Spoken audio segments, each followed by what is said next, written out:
To the September meeting of the Internet Developer Group. We have a very interesting talk tonight. I'll make just a few comments ahead of time. People continue to look at our archives, and we're now up to over 39,000 people have gone through the archives and reviewed previous presentations, which generally we have all the presentations back to when this group started back in 1998, so we've got quite a history. We're recording tonight's session, and we've recorded every session since October of last year. Not every session, we missed one, but almost every session since October of last year. So if your friends want to know about this, they can actually go and watch it in real audio right straight through. We show the whole session. Tonight's meeting should be very interesting from a couple of points of view. First of all, since we're Internet developers, we're interested about what's going on the Internet, and we have with us Josh Coates, who is the Director of Engineering and Operations for the Internet Archive. The Internet Archive is the group that runs the Wayback Machine, and if you haven't looked at your favorite domain, you can find out what it was doing back in 1998 and 1999 and how things have or have not changed since that time. For some of us it may be a little embarrassing, but we're unfortunately chronicled just the way we were at that time. He comes to the Internet Archive with a lot of experience. In 1999, he was a founder of a company called Scale 8 Storage Systems.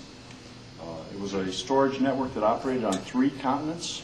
See, I thought the 8 was the number of continents, then I realized when I went to school there were only 7 of them, so that wasn't it. Red Herring called him one of the top 10 innovators in 2001. He's had a lot of experience in the network storage and developed some of the caching routines, protocols used by 8.3 and other companies. So he should have a lot of interesting things to tell us, because the mission of the Internet Archive is to actually capture the Internet and be able to look back there, since the Internet is the greatest repository of all time at any given instant, and they want to capture the history of every one of those instances. It has to be a major challenge. Josh, thank you very much. Thank you. Welcome.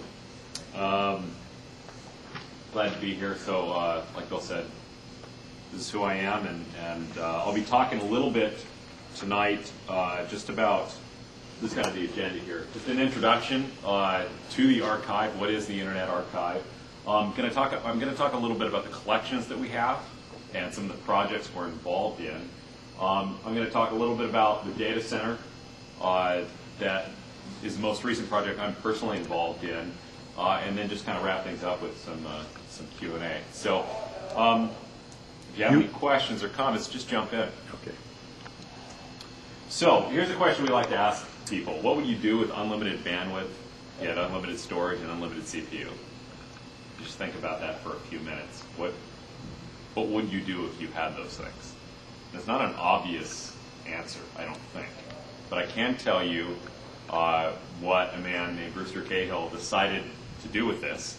He was lucky enough to, well, luck had a lot to do with it, he'll say, but I think a lot of smarts and ambition also had a lot to do with it. He was lucky enough to make a few $100 million, and you can get unlimited bandwidth and storage and CPU with that amount of money.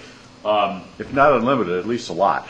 Yeah, pretty close. So in 1996, the Internet Archive was founded by Brewster Cahill. He's an engineer from MIT, and he worked on the Thinking Machine project. The CM2, he was the lead engineer for. Then he developed WACE back in the early 90s, sold that to AOL, actually. And then in 1999, I think it was, he sold Alexa Internet to Amazon. And the whole time it was really, both Thinking Machines and WACE and Alexa Internet were all kind of big vision, big picture types of ambitions. And he decided, look, I've been rewarded financially a lot for the efforts I've embarked on. The world's made an investment in me. So what's the return on investment? So he said, well, what I'm going to do is basically facilitate universal access to knowledge. And so that's the idea, is he wants to not just capture the Internet, but everything. The web's a good place to start, But as you see, he's really trying to capture all human knowledge. There's actually not that much recorded human knowledge.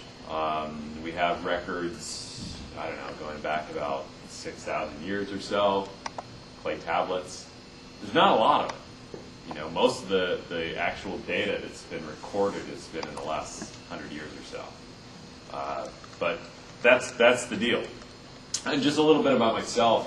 I was an engineer from Berkeley, went to Inktomi, working on the caching projects, traffic server project.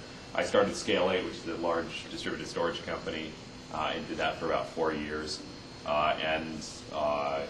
Just this last spring came to the Internet Archive to help them sort of get to the next level in their infrastructure efforts, because as you can imagine, there's an enormous amount of technical resources required to archive all human knowledge. So these are our assets, or liabilities is kind of I think of them. We have 2 data centers. We have over 600 systems online. We have 300 terabytes of data. We have over 4,000 disks. We have a couple services. The main one is the Wayback Machine. And we have text, audios, and movie archives as well that are service-based. We're growing at about 40 terabytes a month. And that's this year's growth curve. But of course, the year before and the year before that, it was a lot less. But it's 40 terabytes a month is a lot to add. But with disk densities and the pricing, it's actually, you can fit 40 terabytes in about half a rack, maybe a full rack of machines. So it's not a lot of machines, but it's a lot to think about every month. We also have a third data center, which isn't really ours. It's in Alexandria, Egypt. And we put that in a couple years ago, helped the government there in Egypt get this data center online. And the idea, Brewster, I think he is wise in the idea that, well, see, libraries like to get burned. That's what people do with libraries, pretty much, is over time, the last few thousand years, when someone shows up and says, okay, this is our land now. Where are the libraries? Let's burn them. And that's kind of what happens. And so in Alexandria, that was kind of the Internet Archive of that age. And that got torched. And Brewster doesn't want that ever to happen again, because torching that library set us back who knows how many thousands of years. You know? Let me ask you a question. What are you defining as information? Because that's a great question. Yeah. And it's hard to articulate what is human knowledge. Right now we're trying to archive human knowledge that's already been recorded in some form. Mm-hmm. There's a lot of things like, well, what I'm doing now, right? I'm talking, so you can say, well, that's part of human knowledge now. And the fact that we're recording it kind of puts it in that category. Right. But there's so much information that has been recorded that's basically rotting, that's not accessible. It's in a vault somewhere. And if you can't access it, then what's it good for? Write-only memory isn't useful. And unfortunately, a lot of what we have in this world is write-only memory. And so the idea is, well, 2 questions. Why do you want to save it if you can't access it? And the other one is why do you want to save it anyway? Well, I get into the staggering thing because there are guys that have a project like LifeBits, where they figured that every individual has, their life can be defined in 2 or 3 terabytes. I mean, if we could take a movie of them for their whole life, we'd have 3 terabytes. So you're growing by 20 people a month. Yeah, at the appropriate bit rate, that's true. I read several articles on the idea of can we record our whole lives, yeah, the visual and audio and everything, and it's certainly feasible. It might be a little creepy, certain parts of our lives, but for the most part, I mean, it could be a pretty interesting way to keep a journal. Mm-hmm. So the idea is that libraries get torched. How do we save libraries? We have to keep them independent of governments, because you never know what's going to change. So the fact that there's an archive in the U.S., heck, 20 years from now, Who knows what the U.S. government's going to be like? What if they suddenly say, you know what, we don't like this whole universal access thing. Let's shut off the Internet Archive. So what we want to do is have it spread around the world to different governments. And that way, I'm not sure Egypt's most stable government in the world, but it was sort of symbolic. Alexandria, hey, let's fire that up again. Let's revive the library. We're looking at Amsterdam perhaps for the next one. Yes? Where are the other two? The other two data centers are in San Francisco. One is on Mission Street, and the other one's over near the ballpark. It's not too stable. Well, there are earthquakes.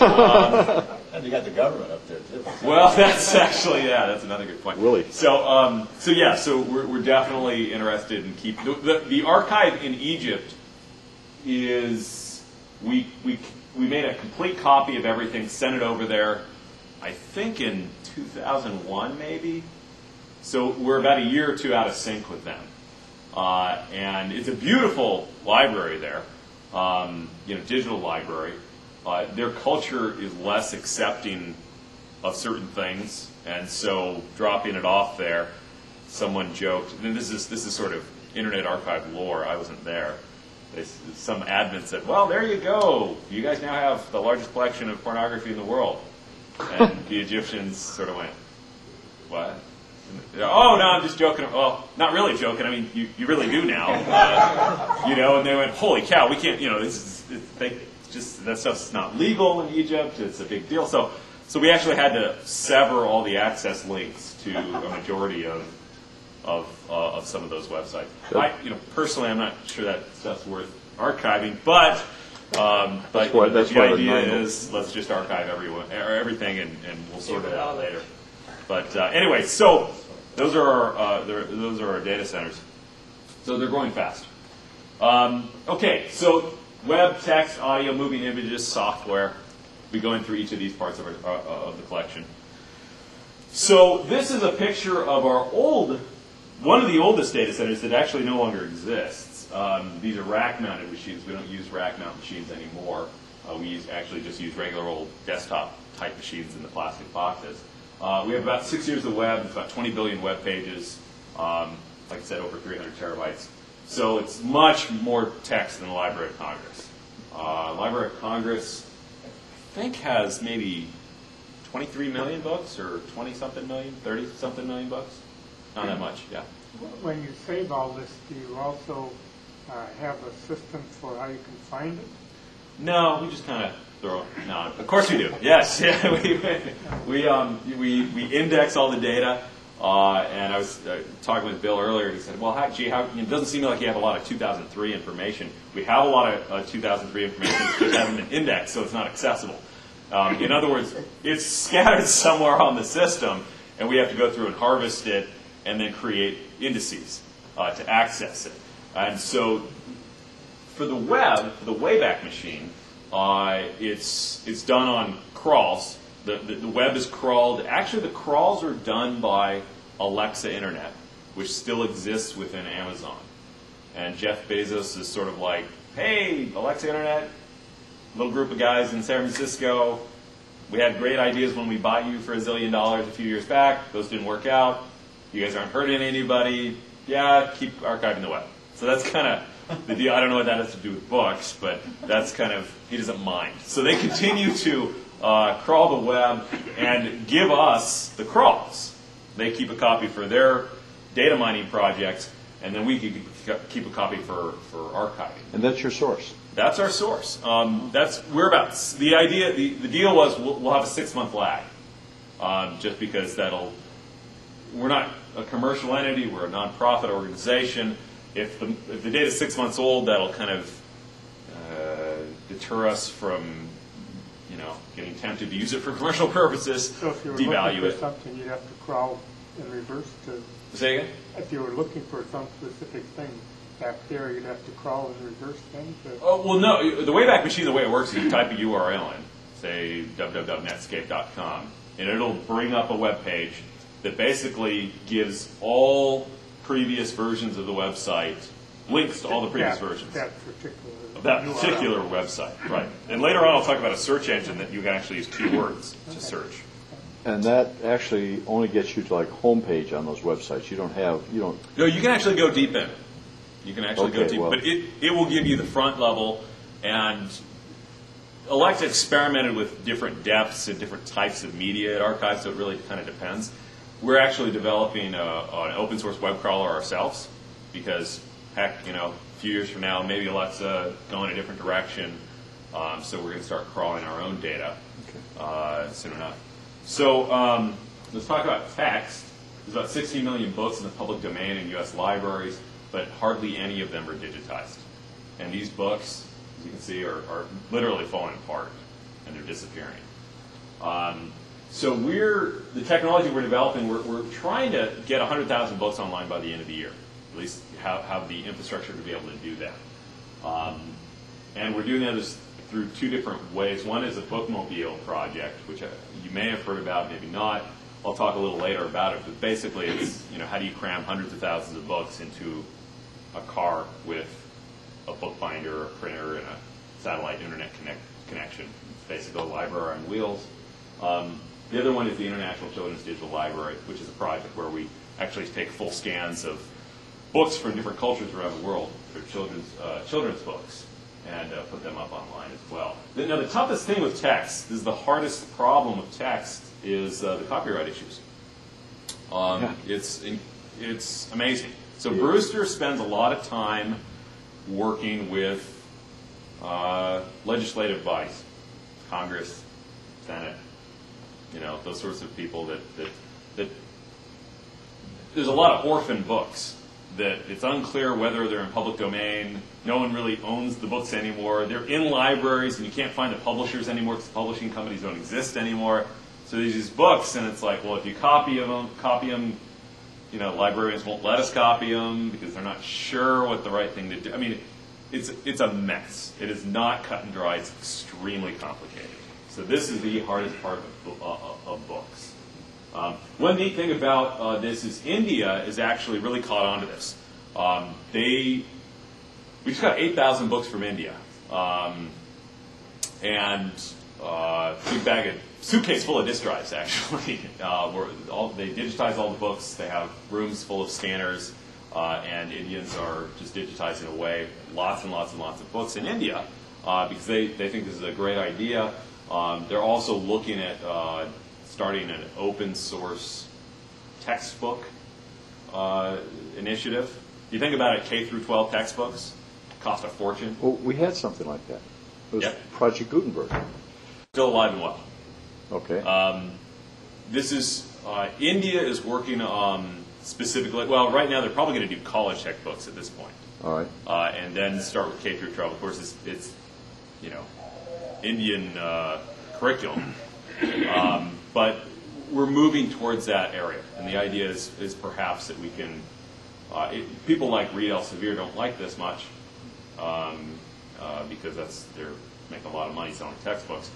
But so text is a really interesting area for archiving. Can we chase one of your? I think this is a really key point. And in fact, I've driven some of the presentations this way, but it appears to me that technology has really changed. The old way of doing things with the monks at the stools, that doesn't go anymore.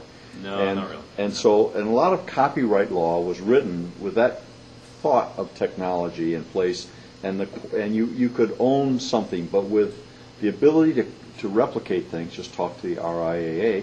With the ability to replicate things very quickly, what's really happened is we've gone through a technology change here, but everyone's trying to run the old business model. Well, it's very, very complex. There's a lot to it. One thing is that's interesting to note is the copyright laws keep getting the length of copyright terms continue to grow. That's right. It was 10 years, and then now it's 50, 70 years, like 70 years, I think. Lifetime. So they continue to grow. A lot of people blame this on good old Mickey Mouse, Disney Corporation, because they, I don't know how valid that is, but a lot of people believe that it really comes down to Disney Corporation pushing for, because they don't want to lose, their ability to. It always comes down to money. Oh, sure, Yeah. sure. But there's 16 million public domain books, which are free and clear, which That's a lot of books to go through. Okay. So there's a lot of books that still need to be digitized. But you're saying you're having trouble getting Well, those it's just a because lot. of- I mean, you do the math. How long does it take to digitize a book? An But hour. you don't have any sort of copyright issues on those books. No. It's just tough to get a hold of them. All right. And to figure out which ones are real. You have to be able to prove they're public domain. And it's really hard to do that sometimes. Right. And that's not a technical problem. Technical problems are usually, they're easy to solve. It's the non-technical ones that are very, very complicated. Audio. So there's about 3 million performances commercially released, we believe. There's the things that we archive that aren't the Britney Spears type performances. We're mostly interested in sort of the stuff most people don't care about, right? Old random performances that we're not going to get sued over. eTree.org, I don't know if anyone's familiar with eTree. So there's a lot of folks out there that they're just the rocker bands, the garage bands. And they're out there, they're making their music, and they want the world to hear it. So they upload it to eTree.org. We host an incredible amount of content for eTree.org. And there are these very zealous audio people that don't believe in lossy compression. So we have all these huge audio files. We have to save every last bit, and we just help them out. So this is wildly successful as far as popularity goes for the archive. We also have open source audio, which is something we recently did, which is kind of weird. Whatever sound you want to record, you go do that, and you can upload it, and we'll save it for you. So people have uploaded a lot of weird stuff. But the idea is, it's just, it's human knowledge. We're recording human knowledge, and that includes the audio portion of it. So, moving images. There's about 100,000 theatrical releases that have been released in the world. And actually, it turns out most of them are from India. India produces the most theater as far as movies goes, more than anyone else in the world. And there's 2 million total films, because a lot of those aren't released in the theaters. So the question is, where are they? Well, they're probably rotting somewhere, most of them. We only have about 2,000 of them, so we're working on it. But they're pre-1964, again, because of the copyright issues. Most of the ones we have are like, are you ready for marriage? Type, or like, how to be a gentleman on a date. Kind of these kind of old propaganda. One of the most popular ones is what is it? The little turtle talking about nuclear war. What's it called? We're trying to Second World Duck War. and Cover. Duck and Cover. Some of your older folks might remember Duck and Cover. And little turtle saying, "Watch out! If there's an atomic bomb that blows up near your school, be sure to duck and cover." And it's deadly serious, and it's a frightening video. It's very popular on our website, so it's downloaded quite a bit. So all these we have archived them, and so it's a lot of fun because this stuff is it's disappearing, and it's part of our heritage. And so we have a lot of different kind of collections that we have archived. Software. So this is sort of interesting. We have 10,000 CD-ROMs that are in boxes, cardboard boxes stacked up, because it's illegal to copy them. So we just have them there, and we're trying to figure out how to archive them. And these are some of the things we have. We have like Microsoft Basic. We have MS-DOS, the original MS-DOS. We have Tetris, the original Tetris. We have tons and tons. Stanford has 19,000 software titles. And again, they're just sitting in boxes, because right now it is against the law to make copies of them. And so this is abandonware. No one really knows it, because the companies won't support it anymore, but they won't let you. You still can't copy them, so that it's sort of in limbo. Again, it's one of those tough situations where it's like, this stuff will be gone if we don't save it, because not only are the bits rotting on the media, and believe me, bit rot is a very real thing if you're not aware of that. Even on brand new hard disks, if you get enough of them, you'll get bit rot. It's a funny thing. And the way to access the data is also disappearing. Like, when's the last time you tried to take one of those big fat, 5 1/4 floppies? And I mean, how do you read one of those now? Yeah. You just, good luck. So we have a bunch of old machines in this room at the archive in the Presidio. By the way, if you haven't been to the archive, every Friday at noon we have open to the public lunches, and we usually have about 30 people, maybe sometimes 40 people there. And we just go around the room, introduce each other, and have discussions about really cool stuff. And it's right there in Presidio. It's very beautiful. So you're more than welcome to attend. But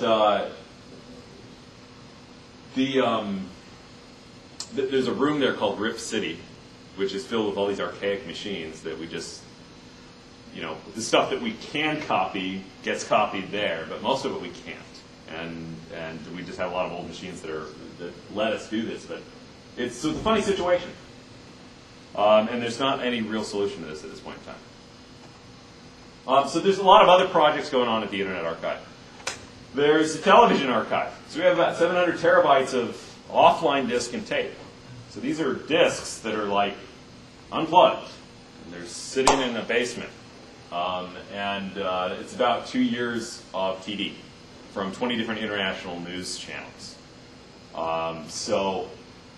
What's most popular about the television archive, which we've, again, we're not sure what we can put online because we get sued, and it's really important at the archive to do things that are legal.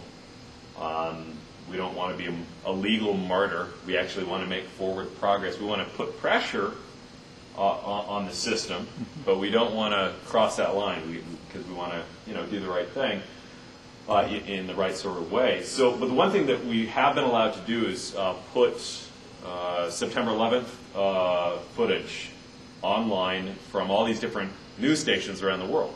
Because, well, we caught it, right? Because we're just archiving TV all the time. And so we have put that up. It's very interesting to see what Japan thought of September 11th right when it was happening. Or, what Al Jazeera thought was, so all this stuff's recorded so you can go look at it. And that's been an okay thing for us to do. But of course, we have information for 2 years worth. Did you get permission from all the news channels to do that? No, I wasn't involved in putting that project up. I'm pretty confident there's no way we did that because that would take years and years and years to get all those lawyers to agree to it. So I think it's something we just did and just said, go ahead and sue us and let's see what the people think of that. So no one's going to do that. So that's why we felt like, this is a public service, and we're going to put that out there. And it's interesting. Libraries, actual real community libraries, it turns out there's no official way to become a library. You just kind of say, we're a library, and you kind of act like a library, and people treat you like a library. And right now, you can go to a library and you can check out DVDs, you can check out music CDs, you can check out books, you can check out pretty much anything. And libraries don't get sued, right? You ever notice that there's no CD-ROM rental shops? Isn't that weird? Okay, you can rent DVDs, but there are no rental shops for CDs. Why is that? Well, because as soon as someone tried that, RA sued the heck out of them and said, no, people are just renting them and copying them and returning them.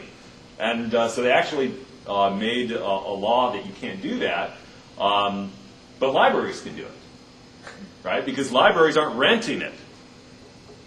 You're borrowing it. Very, very subtle distinction, but that's the case. So back to the September 11th stuff. The archive is a library. We're a library, and so we do things that libraries do. And so if a library does it, it's legal, I guess, sort of. If you're not a library, then it's not legal. So we always try to be a library. So that's an example of, would a library do this? Yeah. Okay, well, let's do it. So that's been really successful for us. How do I access it? What if I want to see the murder of Sadat, for example? Yeah. Well, you'd have to dig through the basement. And no, there's no way, there's no public access right now for it. Okay. It's just not legal. But we hope someday it will be legal. So you've taken September 11th and you made real audio files or something out of that, but you haven't done that. We have ripped that and made that publicly available. So you can go to archive.org and go through the television archive link, and find it. Okay. But everything else, it's not legal yet, so we're just holding on to it. Okay. So the SF-LAN project, this idea is, hey, look, wouldn't it be neat if there was a free wireless backbone for the internet? And I don't know what would happen. Let's see. So what we've done, we have 15 nodes around San Francisco that are basically just, well, nodes in this, they all route to each other, so you can walk outside in many parts of San Francisco, and with 802.11b, suddenly you'll be on the network, and you'll actually be on the Internet Archive. And It's free Wi-Fi. Yeah, exactly. And you can get a couple megabits, 2-3 megabits per second. So we put up nodes all over, and so that's a project that's been ongoing. We've found people, most of these, there's probably about a dozen people, just people that own these nodes. Okay, we sell them for like $1,000. They cost like $600 to make. There's this guy that makes them. Brewster is not a. I don't know. He's kind of a funny kind of philanthropist, sort of. He doesn't get into venture funding or any of that sort of thing. A lot of the people that made a lot of money get into the VC thing. He doesn't do that. What he likes to do is facilitate people's businesses. So he's helping out this fella with this SF-LAN project, and he's putting a little tiny bit of money together, and we're trying to create kind of a grassroots sort of thing, and trying to kind of see if we built a free wireless backbone, wouldn't that be cool? And all of us could be like, kind of stick it to the man kind of thing on that whole ISP bill. So we'll see how that works out. But that's what's going on there. So these little boxes that run Linux, and they have a couple of, they've got a transmitter and a receiver, and you just kind of post them up on your house, and they're powered over Ethernet, so they just basically have an Ethernet coming out of them. And they're cool. They're really, really neat. There's a few businesses around the country that are trying to make a business out of this, and we're just kind of pioneering this in San Francisco. And no, there aren't any on the peninsula or the East Bay. I'm sorry. So they're all in San Francisco right now. But we'll get there eventually. So open source web crawlers. So we're developing. There aren't any good open source web crawlers. There just aren't. There's a lot of junky ones out there that don't work. And so we're like, hey, let's do this. Let's enable open source search engines, because it's kind of creepy that there's only one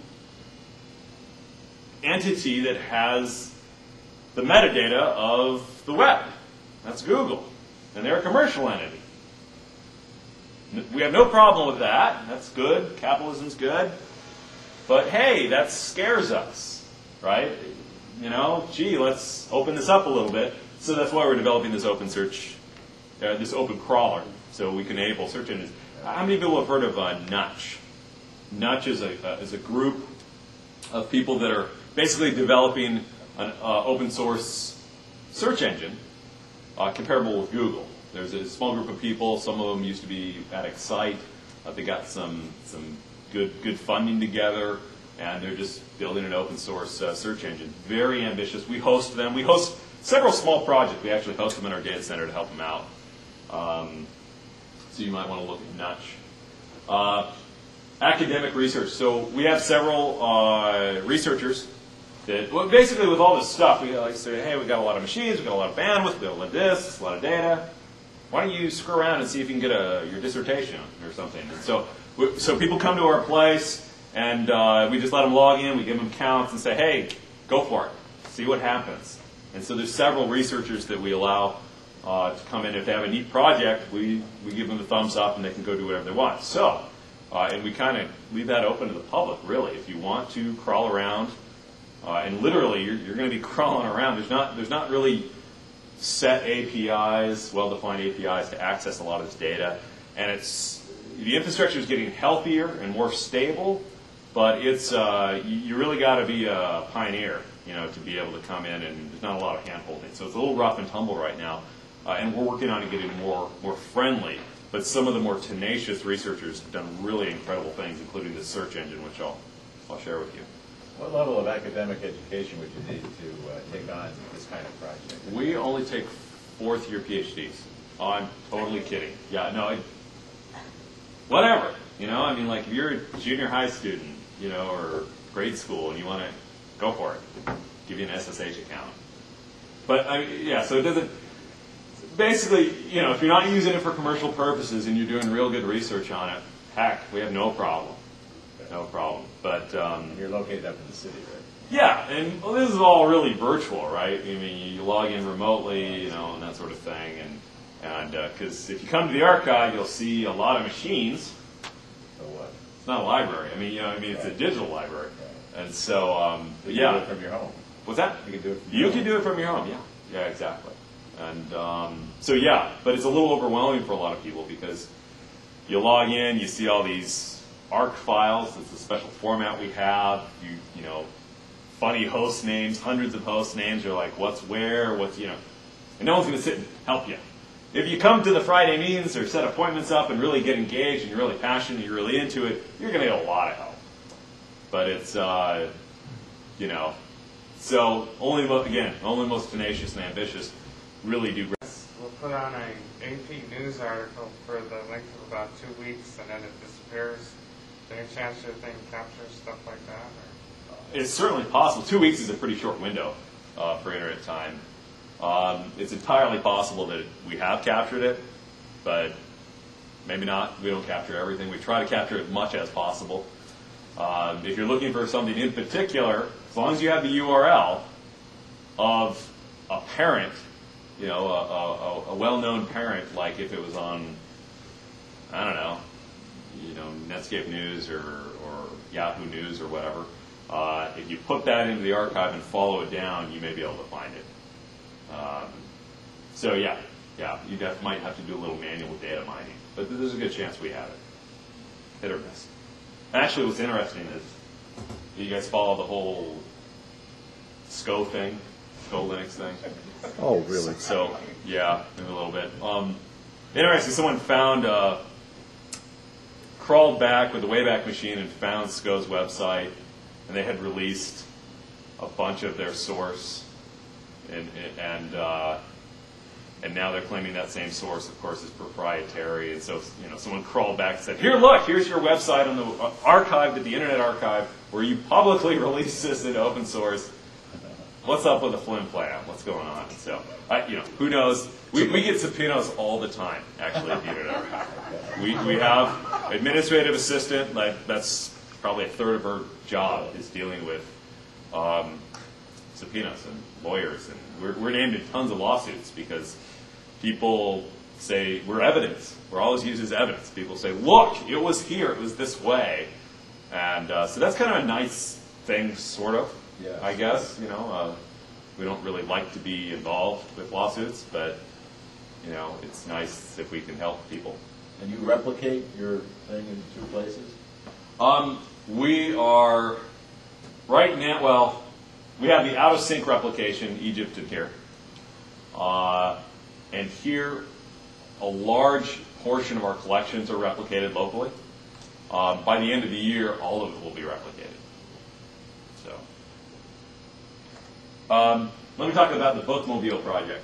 So, we bought a van, and then we got some bookbinding stuff, and we got a satellite thing, and some printers, and we can make books. So this is a Bookmobile. So we built a prototype. It cost about $30,000 for everything. We bought the van used, and then we go around and we can print books for about $1. So there's no books here, but I should have brought some books. Usually bring books. So we can print books for about $1, and it takes just a few minutes. Any book you can think of, there's a good chance we have it online if it's 20 or 30 years old. So this is great. So our favorite things to print out are things like Alice in Wonderland, Wizard of Oz. We can do color books. Color books are $2 or $3 a book. But these are like real books, 150-page books, real binding. We bind them. We do everything. We've like the glue, 20 cents. The papers, another like 18 cents. I mean, we've really broken down the cost. So it's really cool. And the idea is to have 1 million books in a van. And so India is making 30 of these. And they're just going to drive around India and print books for people. And they're totally into it. So it's cool. Literacy program. Yeah, Anywhere Books is a spin-out group. Again, it's one of these things Brewster's kind of helped out a little bit. It's its own organization. They're going into Uganda, really working on medical books, health books, and going out and working with the government there in Uganda to help get people access to information. Because, there's out in the bush out there, you have an infection, you break a leg, there's a complication in a pregnancy. It's like, well, gee, we need to get a doctor. Well, there's no doctor here. Well, can we read about this? Well, 30 miles, there might be a library with, so if this thing cruises up to the village and says, okay, we're going to print out the 200 most important books that you really should have in this village, boom. A few hours later, they got the most important books they need to help that village, and they go to the next one. And they just drive, It's really amazing. Really, this technology is able to help people. So that's pretty cool. So that's the bookmobile. The search engine. The search engine is very cool. It's called Recall, recallarchive.org. So you go check it out. It's definitely in, I guess, beta, maybe alpha. I don't know. It was developed by Anna Patterson. And she's a really amazing woman. She has several children. And in fact, she has a really tiny kid who's maybe 3 months old. And she did this part-time for the last year. Developed the largest search engine in the world. Actually, yeah, that's a big shh, don't tell Google, but this is actually the largest search engine in the world. 11 billion pages. It's going to get up to 20 pretty soon. So, and the reason that it is because it searches space and time. Okay? So this is a search for Mozilla, right? It actually brings all the text, the links, and you can go look at all the, But what this shows is the term Mozilla on the World Wide Web is really peaked in popularity very recently. I don't know a lot about Mozilla, but you can put any term in there you want. This is the Planet Moz dining room. Yeah, I saw that. I thought, well, how about that? Okay, so you can put anything you want in the search engine. It will search the archive back to '96, and it'll give you some graphs. It'll give you related terms. The related terms are fascinating, and it's amazing. What's actually even more amazing is most of it's written in Lisp, which is weird, but go figure. And a lot of it's developed in C as well. The search results for the URLs?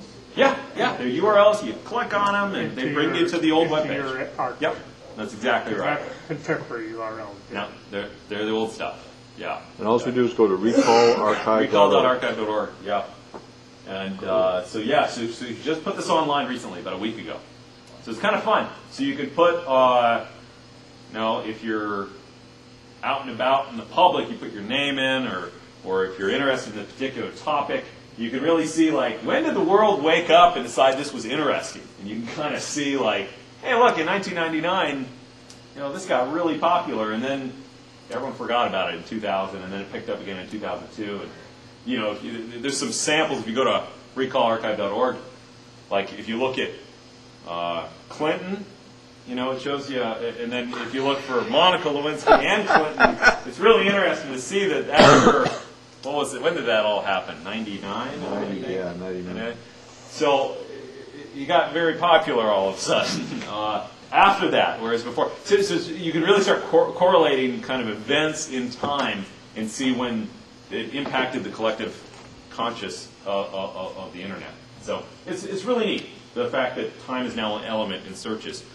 And so I think this is an important aspect of internet searching that I think will eventually become commercialized. I don't know what Anna's plans are for it, or with the archive certainly won't commercialize anything. But that element of time is something that no one has. Google, of course, has its caching, but the caches expire after a little while, and there's not a time element there. I'm going to guess they actually don't throw the data away, though. So maybe we'll see one of these from Google someday. But anyway, very cool. Petabyte project. Question, how much is a petabyte? It's about $2 million. Where do you put a petabyte? $10 million data center. Okay, that doesn't make sense. Right? You're going to pay $2 million for a petabyte and then put it in, a $3 or $5 or $10 or $20 million data center to build it, to store that, it doesn't make a lot of sense. So a lot of people want a petabyte, right? I mean, this is becoming something that people are actually getting serious about. Hey, we want a petabyte. Like I was at IBM Almaden a couple weeks ago with a fellow from the Church of Jesus Christ of Latter-day Saints, the Mormon Church, from the Family History Center, and he's like, "Hey, we need 30 petabytes. IBM, can you give us a hand? What do we do?" You know, they have all this genealogical records. They have over 2 million microfilm sets, and there's zillions of images within a single set. So it's just an incredible amount of data. So this is very serious for a lot of people, the petabyte level. And so we, at the archive, we're of course interested in this as well. Where do you put a petabyte? You put it in a box. So this is the interesting idea. Shipping containers. Okay? Now think about this though. I mean, a shipping container, and then we got there's pretty high throughput if you do the math there. But you get a shipping container, right? It's about 8 feet wide, about 40 feet long. You can pack it full of racks, one on one side, one on the other. Each rack, you can fit about, I don't know, depends on how big, and we've looked at several different prototypes. Low power, like VIA motherboards with a couple 250 gig drives, and you can put them kind of side by side, kind of hanging on some shelves. You can fit, anyway, we figure you can fit, you know, maybe 60 terabytes per rack. You can fit about 8 racks down the length of it. Anyway, you do the math, you get a petabyte. And then the idea is, well, okay, you got to cool it. That's the big problem, it turns out, with data centers, is keeping them cool. You can hang some Liebert 5-ton coolers on the side of it, just cut some holes in it. When you're done with, you know, when you want to pack it up and ship it, you take the Lieberts off, and you just put them in the center row. Anyway, it's an interesting idea. So this costs $5,000, right? I mean, a shipping container, right? It's not that much money. The AC units are expensive, but we really think this is how it's going to go, right? So right now, you're a large campus. Say, you know, you're a large software company or whatever, and you're like, we're filled up in the data center. What do we do? Well, gee, we better build a new $20 million data center facility. I mean, what a dumb idea. I mean, why don't they just, hey, look, there's a parking lot. Let's just stack some shipping containers up. You know? I mean, so anyway, so this is the idea behind the petabox. So it's a really neat idea. So Planet10.biz, Planet 10 is a small startup that's looking into exploring these options. They're working with IBM Almaden. Very interesting stuff. Very interesting stuff. Oh yeah, let me talk about data centers. Data center stuff. I think we're doing okay. It's 20 after 8. So data center. So this is what I've been doing recently. So here's some facts. Power and AC costs about $8 per machine per month. So if you have a machine on at home, well, you're probably not cooling it with AC, but it's probably costing. Actually, residential power is a little more expensive than commercial power per kilowatt hour. But you're probably spending about $10 a month. So if you have a stack of 50 machines, then, well, you know, because it's expensive. Okay. So 20 tons of AC. They come in 5-ton units, 10-ton units, 20-ton units. 20 tons of AC cools about 70,000 kilowatts, or 70 kilowatts, excuse me. That's about 400 machines. Okay. A 1 terabyte node runs at about 180 watts. Okay. So these are just things that are really important to us when we're building a data center to hold 1,200 machines. Right? You have to worry about a lot of stuff. Okay, and it mostly has to do with power and cooling. And also storage is about $1,500 per terabyte. Okay. That's just how much it costs. And that includes the CPU in that. You're assuming these machines run 24/7. Oh, yeah. Yeah. So you have two costs. You have the initial equipment costs. Well, and yeah. The operating costs. Yeah, these are the operating costs. The operating costs up front's tough because I mean, like the AC units, that's expensive. These 20-ton AC machines are huge. They're like Volkswagens, you know. And they cost a lot to even get up and run. You got to pay someone $10,000 to even turn them on. I mean, it's very expensive stuff. That's big business, and so that's a really tough part about data centers and keeping things. And if you don't keep it cool, you lose data. And also, there's electricity, power required to make the cooling units work. So they suck up a ton of power. Power is really expensive, and a lot of buildings aren't equipped to have that much power. The new data center we moved into has 8,000 amps of power. It's a lot. It's just crazy. It's just you go into this room and there's just you can feel the vibes. You get cancer. I don't know. It's bad. And our data center's in this floor below it, and so we pipe 800 amps into it to power ourselves. And I learned a lot about. I mean, I'm a software engineer. Learning about three-phase power. Right. Yeah, whatever. So I had to learn about all that stuff. Get the Excel spreadsheet out. And, Okay, so this is the most important thing. Is we're going to run out of cooling and power before anything else. Space is not a big deal. People optimize for you got these blade servers. Sorry, total waste of time in my opinion. But because people are like, oh yeah, during the big .com boom, they're like, okay, let's get it to 2U and then 1U and then we'll make blades. Because the thing is, back then it was like $1,200 a rack, and if you had 10 racks, 20 racks, it's like, oh gee, it's $20,000, $30,000 a month. Holy cow, it's expensive. Let's fit more CPUs in a rack. But the expensive part is, the $1,200 a rack that the big colos were charging is a reflection of the 20 amp circuit that they give you and the AC associated with that. So if you cram more CPUs in there, they're going to have to give you another 20 amp circuit and more AC, and they're going to charge you $2,400 a rack then if you double the density. So all these people are trying to make things more and more dense. I guess there's probably some good reason for it, maybe, but the kind of obvious reason of, oh yeah, you can fit more in a smaller space. Who cares? Real estate's cheap. Well, especially nowadays. All these empty buildings everywhere. It got cheaper in the last year, so yeah. Sure, yeah, that's fun stuff. Plus, the semiconductor guys can make it go less power when it gets smaller. Yeah, now, right now we got a lot of low power stuff going on, like the mobile computers have pushed a lot of that, the PDAs have pushed a lot of that. So what we're looking at the archive is CPUs, 1 gigahertz CPUs that'll do about 20 watts. Okay, right now our 1.7 gigahertz do about 80 watts. It's a big difference. That means for our data center, we fill up our 1,000 square feet full of machines. It's the difference between having 2,000 machines in there and 800. And that means the lifetime of that data center expands from a year to 3 years.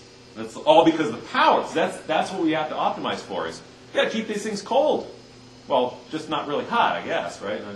So anyway, so that's an interesting fact. So yes. So are you using Epium motherboards?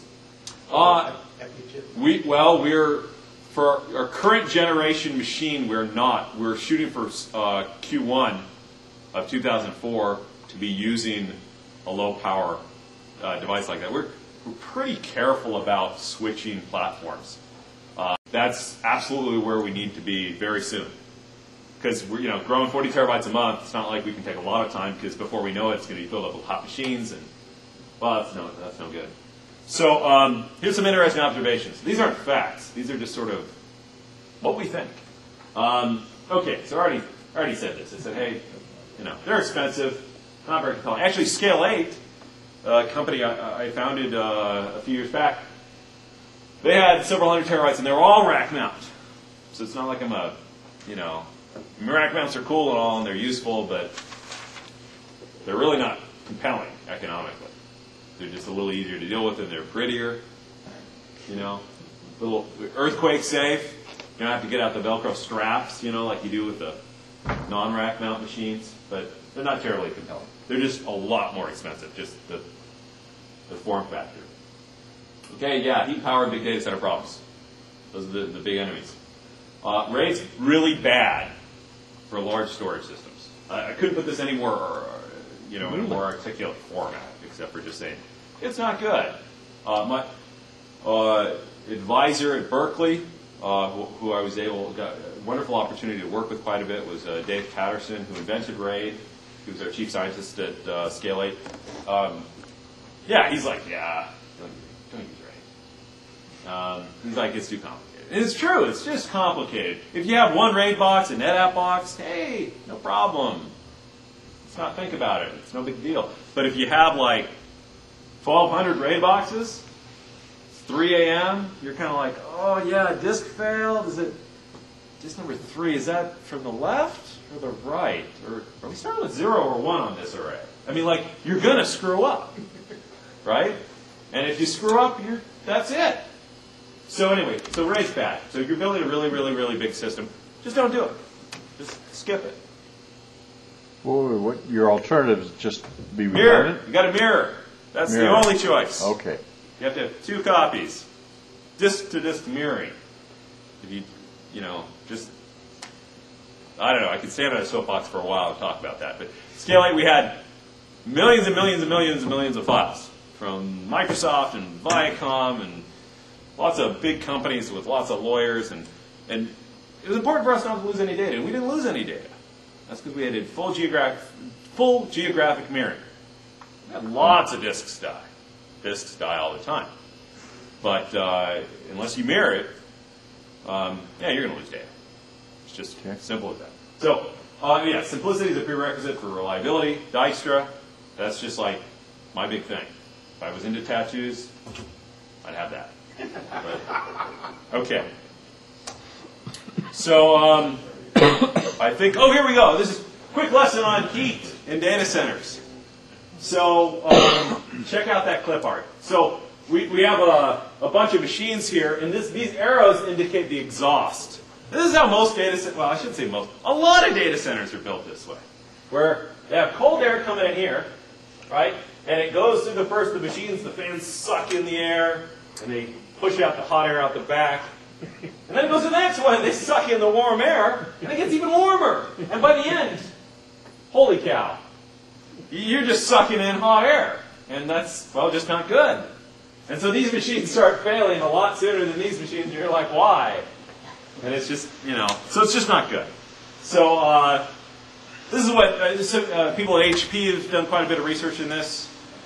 And if you go to their website, look at HP research, brilliant mathematical equations and modeling. It's really simple. They just should have published this graph, because this is really all it is.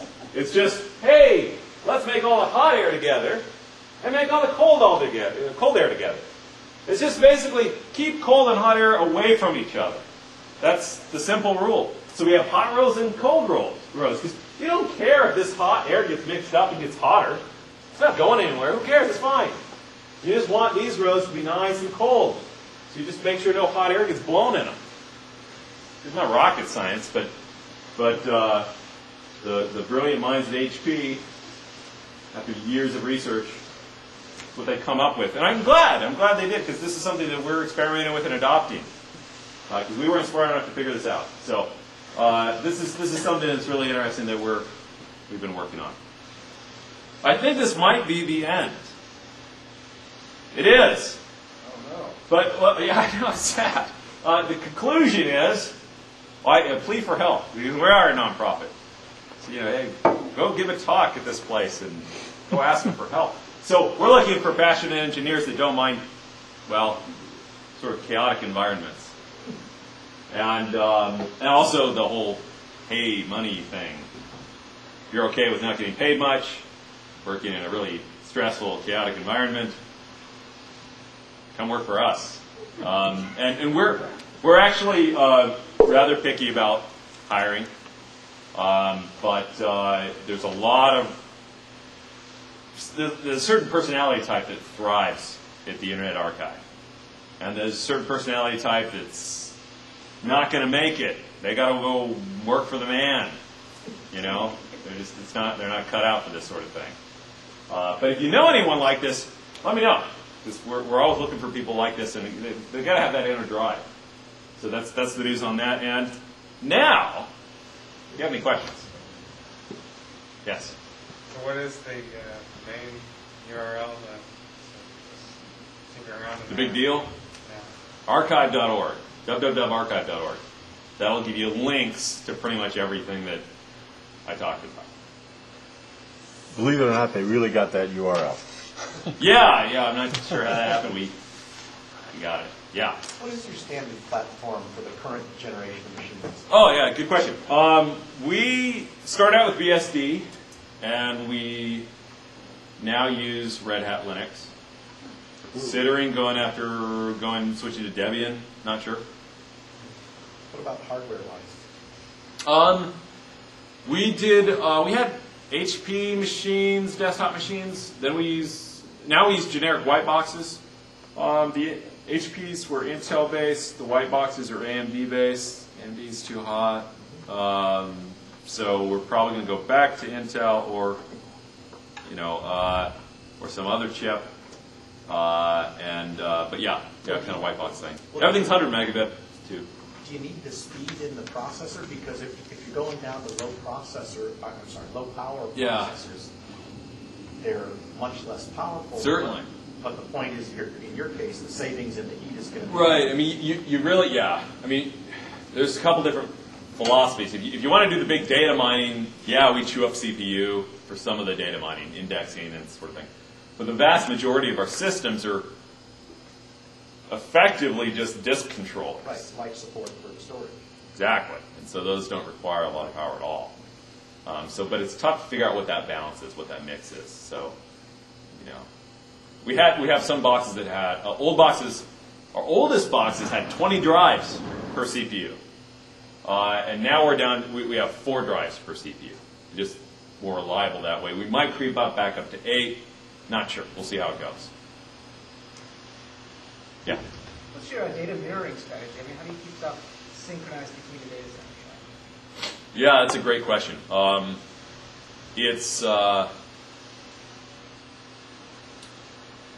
You have to just really keep it simple. It's basically it's not a lot more complicated than rsync, okay? But you can't just let rsync go and do its thing, right? You got to say, look, we're going to give you some hints, rsync. To give you an answer in 15 seconds, it's basically a very well-managed rsync routine. Most of everything done at the archive is pretty much done in Perl, really. There's a few rogue processes that someone hacked together in C. We're trying to stamp those out. We just want to, we got Apache running. We got, we try to keep things commodity, but every once in a while you get these engineers that just want to, grab a port and stick a daemon on it, and The Python menace. who knows what it does, whatever. So anyway, so we try to keep things simple, and so there's a lot of, it's tough. But yeah, that's the sort of short answer on the mirroring thing. And there's a lot of gotchas about that. But if you're just trying to archive data, simple. When a disk dies, you just go to the corresponding disk and say, hey, your partner's dead. Make a copy of yourself so we can have 2 of you. And that may take several hours for it to do, but you just do it. And then when you get around to it, you got to do it on the disk-to-disk level. You can't worry about the file to file. It's too complicated. You can't spray files all over the place. You do the math, and you're just going to guarantee to lose data if you spray stuff everywhere. It's a subtle thing. You have a standardized disk size or something? Well, no, that's the other thing. You've got to deal with generations. Yeah. The mirrors, you really want them to be the same disk. Right. But you do, if they're larger, then you kind of pretend that it's smaller. So you want to keep kind of generations in sync. So that's an interesting challenge, dealing with generations. And the machines that are 4 years old, it's like, yeah, I don't want to work with those, but I mean, they seem like it's antiques. a different kind of a challenge because you're not trying to run an airline reservation system. You're running a system where all the material is coming to you on your schedule because you're going out and getting it or bringing it in from Alexia or someplace like that. Yeah. It's not something where it's dynamic, and if it fails, we don't know what we've lost. Yeah. It's interesting. Scale 8 was commercial and did deal with real-time data ingestion. Most of it was music videos from MTV, Viacom, a lot of music files, a lot of photos, MSN photos. We had all their stuff. Actually, it's interesting. A lot of the photo companies out there that do online photos don't do backups or mirroring. We know. So just, don't use them as an archive, okay? It's just, they lose data and they go, oh, well, only a fraction of it. Well, it's interesting. The drop-off curve, like people use photos online for about 30 days, and then like the vast majority of them never look at them ever again. Yeah. They have these cliffs, and so by the time like a year or two goes by and they lose the data, because on the 30-day stuff they put that on a RAID system, but then as it gets old they put it on just old crappy ATA drives that aren't backed up, that aren't mirrored, that aren't anything, and they just rot away. And it's So is there just a lot of basically automatic software that sits there and manages all the disks are dying and they replicate them, or is there a lot more manual? Well, at the archive, it's very manual. Eventually, a lot of it needs to be automated. At Scale 8, it got as automated as it should be, I guess I should say, because you don't want to automate everything. We had about a disk failure a week at Scale 8. We had over 4,000 disks. And you just, and that's not a big deal, one a week. You can just kind of methodically go, oh, it failed. We better,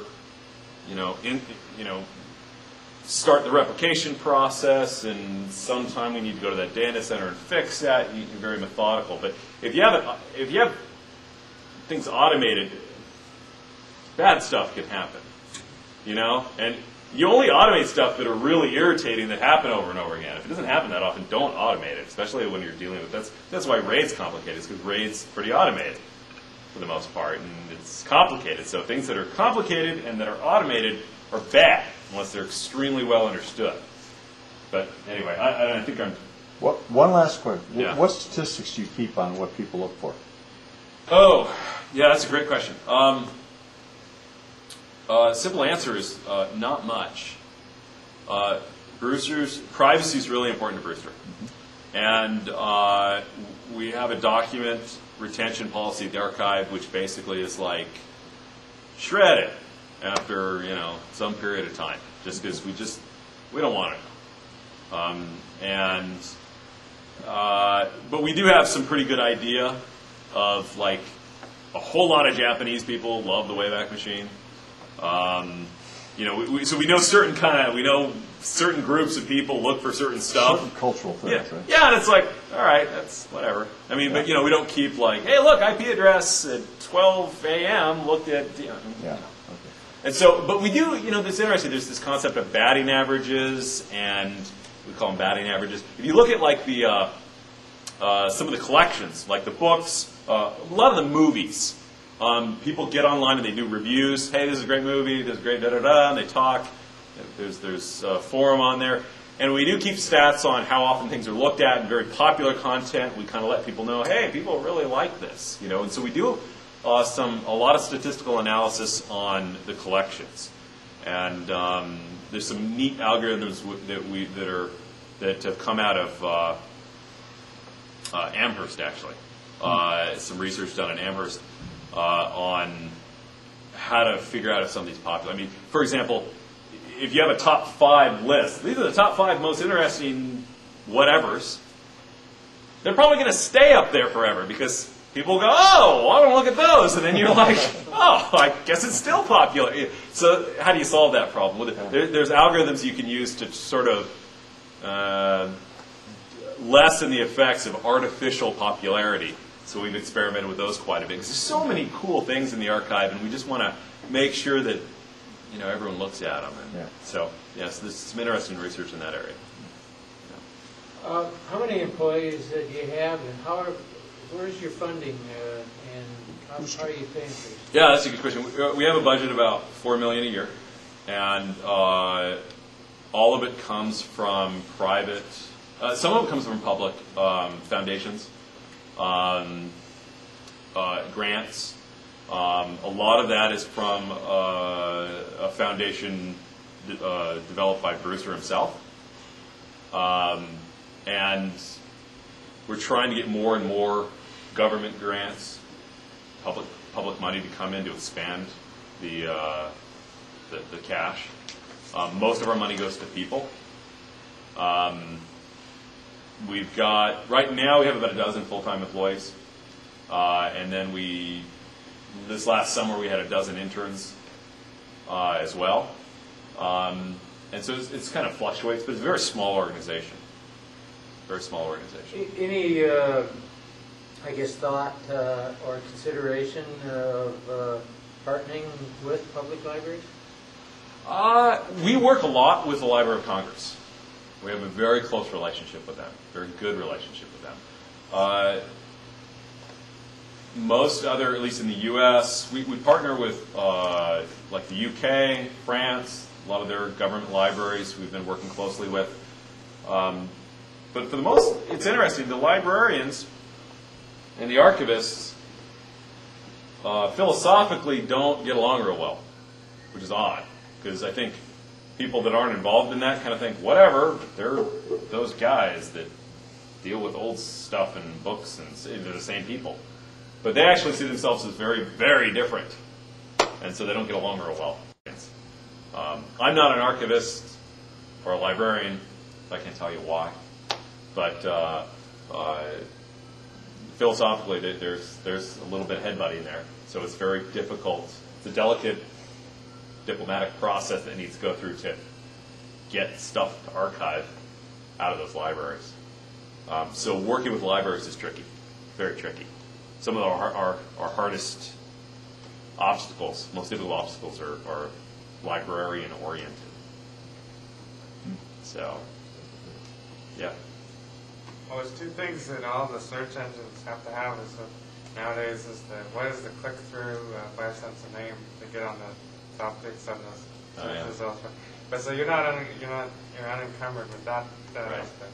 But the other one is all the search engines kind of have like an ontology index, head leading subject categories. Do you have anything like that on yours? Well, with Recall, the Recall search engine, Anna sort of applied some heuristics to that. There's a little bit of information that she's made available from links from the Recall website about how she does it. She's actually very open. You can actually email her and say, hey, how do you do this? Very open about it. In the archive, the Wayback Machine, though, that give us a URL and we'll give you the stuff. There's no ranking or summary there, but certainly with the Recall search engine, it's very similar to a traditional one, so it has to figure all that stuff out. There is some personalization as well in the Recall search engine. For instance, if you look for, if your first search is for the White House and your second search is for China, it'll basically think, oh, maybe you want to look for the China in the White House, the dinnerware, instead of thinking you want to go to the country, right? It can figure out, based on the last 3 searches you did, I think I'm getting to know you. So the Recall search engine, and in the search business, this is known as personalization, and there's several startups running around touting personalization as the next big thing. And so you'll probably be hearing more about personalized web searching in the future. Carl Mallard? What's it? Carl Mallard in that group? I'm not familiar with his work. Okay. He was doing search engines that had geographical locations. So if you were looking for something, he would give you near you. Oh, that's kind of neat. That's neat. Yeah, these are There's one group in particular out of Stanford. Stanford, the search engine, the search people in Stanford, the PhD program there, pretty much they're a funnel for Google. That's just kind of where you go. What a shot. There's some rogue researchers that aren't going to Google that are they're involved. To Anna, They're not to Anna, but they're involved in some work in this area too. And of course, Microsoft's working away on their search engine as well, and so it's going to be a lot of fun in the next few years here to see what comes out of that. But personalization, I think, will be definitely one of those things that will be a differentiator. Great. So, Josh, thank you very much. Yeah. We have a little recognition for the that's effort fine. people put forth in these things, so thank Thank you you. for coming. I appreciate thank you it. very much. I enjoyed it. We learned a lot about the archives, and it's another one of these conversations I want to have go on for a long time, talk about how to do search engines and things like that. Pete Parks. Okay. Pete had something he was going to talk about. We want to point out that there is a Twiki on the Internet Developer Group. If you're interested in that, you can come down and try that out. And I am thinking